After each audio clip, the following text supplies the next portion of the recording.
Bismillahirrahmanirrahim. Assalamualaikum warahmatullahi wabarakatuh. Alhamdulillah, kita berjumpa lagi dalam kelas pendidikan Islam hari ini dengan tajuk Segala Puji Bagi Allah Ta'ala, buku teks muka surat 25. Di akhir pelajaran, saya harapkan anak-anak dapat membaca, menghafal dan memahami surah Al-Fatihah, kemudian menyatakan terjemahan ayat serta menjelaskan pengajaran ayat. Surah Al-Fatihah ini adalah surah yang pertama dalam Al-Quran. Al-Fatihah bermaksudnya yang membuka, pembuka. Kita lihat surah ini ada 7 ayat. 7 ayat dimulakan dengan Bismillahirrahmanirrahim. Dengan nama Allah yang Maha Pemurah lagi Maha Mengasihani. Alhamdulillahirrabbilalamin. Segala puji bagi Allah Tuhan yang memelihara dan mentadbir sekalian alam. Ar-Rahmanir-Rahim. Allah yang Maha Pemurah lagi Maha Mengasihani. Maliki Yaumiddin. Yang menguasai pemerintahan hari pembalasan, iaitu hari akhirat. Iyyaka na'budu wa iyyaka nasta'in. Engkaulah sahaja yang, ya Allah, yang kami sembah dan kepada Engkaulah sahaja kami memohon pertolongan. Ihdinas siratal mustaqim. Tunjukkanlah kami jalan yang lurus. Jalan yang lurus tu jalan yang bagaimana? Siratal ladzina an'amta alaihim, iaitu jalan orang-orang yang Engkau telah kurniakan nikmat kepada mereka. Ghairil maghdubi alaihim waladdallin. Bukan jalan orang-orang yang Engkau telah murkai dan bukan pula jalan orang-orang yang sesat. Itu adalah terjemahan maksud ayat surah Al-Fatihah. Kita tengok apakah kandungan dalam surah Al-Fatihah ini. Yang pertama, pujian kepada Allah Ta'ala. Ucapan basmalah. Apa dia basmalah? Bismillahirrahmanirrahim. Ucapan ini mengajar kita supaya melakukan sesuatu dengan ikhlas. Kita buat sesuatu mesti kerana Allah Ta'ala, bukan kerana manusia ataupun mengharapkan apa balasan daripada orang. Kemudian yang kedua, beriman kepada hari akhirat melalui ayat Maliki Yaumiddin. Hanya Allah yang memerintah pada hari akhirat, iaitu hari pembalasan.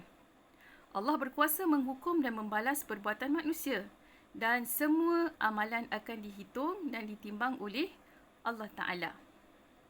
Perkara yang ketiga, menyembah dan memohon pertolongan hanya kepada Allah Ta'ala melalui ayat Iyyaka na'budu wa iyyaka nasta'in. Dalam ayat ini Allah mengajar kita dua perkara. Yang pertama ialah ubudiyah. Ustazah ulang, ubudiyah.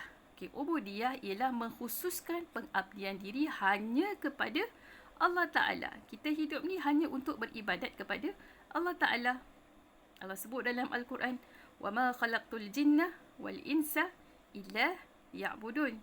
Maka tidak aku jadikan jin dan manusia kecuali untuk beribadah kepadaku.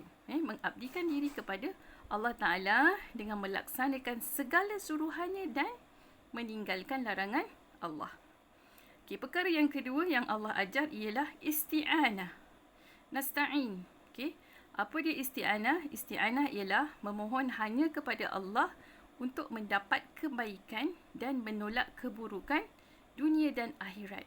Maksudnya, kita meminta apa sahaja kebaikan di dunia ini dan juga di akhirat, dan kita minta supaya Allah jauhkan kita daripada keburukan di dunia dan di akhirat. Bukan meminta kepada sumber yang lain.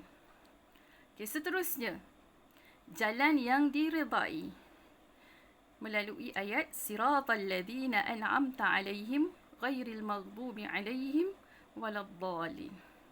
Allah mengajar kita supaya memohon hidayah ke jalan yang benar. Apa dia hidayah? Hidayah ialah petunjuk. Petunjuk Allah ke arah jalan yang benar.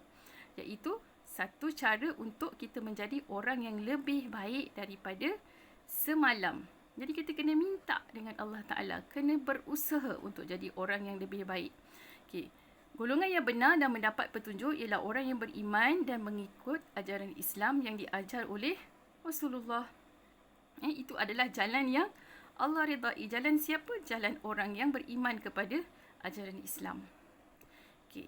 Orang yang dimurkai yang dimaksudkan dalam ayat ini adalah penganut Yahudi, manakala orang yang sesat adalah penganut Nasrani. Al-Maghdubi dan juga Ad-Dallin, orang yang sesat. Okey. Seterusnya.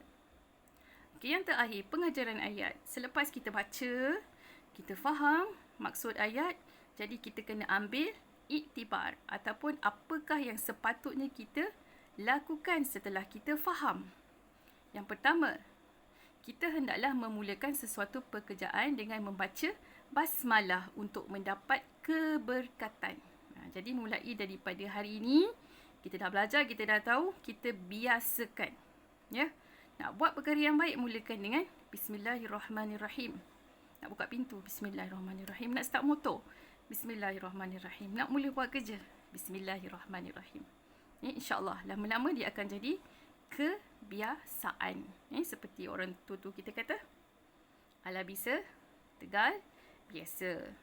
Nak biasakan tu, kita akan bisa. Dahulu tak biasa, tapi bila dah selalu buat, dia akan jadi satu benda yang menyeronokkan.